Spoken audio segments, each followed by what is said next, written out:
तुम्ही मॅनिफेस्टेशन सुरू केलं आणि काही दिवसातच मनात एक प्रश्न आला, अजून रिझल्ट का नाही मिळत? जर असं होत असेल तर तुमची इच्छा कमजोर नाही आहे, कदाचित तुमची घाई जास्त होत आहे.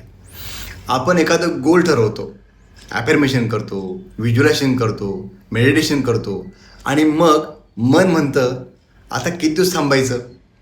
2 दिवस गेले चिंता, 1 आठवडा गेले शंका, काही बदल दिसला नाही, कदाचित मॅनिफेस्टेशन कामच नाही करत आहे. आणि इथेच एक मोठी चूक होते आणि प्रोसेसवरून लक्ष हटवून रिझल्टवर आपण अडकतो.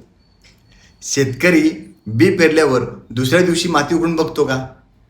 नाही, तो पाणी देतो, तो काळजी घेतो आणि योग्य वेळेची वाट बघतो.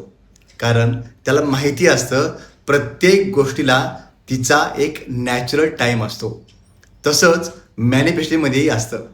तुमचं काम आहे क्लॅरिटी ठेवणं, बिलीफ ठेवणं, ॲक्शन घेणं आणि कन्सिस्टन्सी ठेवणं. पण प्रत्येक गोष्ट कधी आणि कशी होणार याचं उत्तर लगेच मिळेलच असं नाही. घाई म्हणते मला आत्ताच पाहिजे आणि विश्वास म्हणतो माझ्यासाठी योग्य ते योग्य वेळी येत आहे.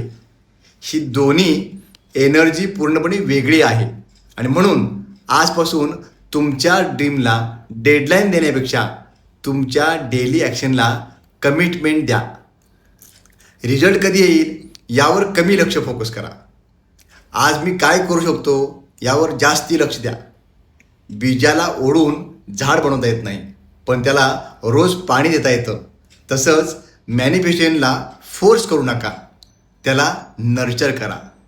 Trust the process, stay consistent, keep moving. जर तुम्ही देखील हे फॉलो करणार असाल तर कमेंट करा आय ट्रस्ट माय टायमिंग.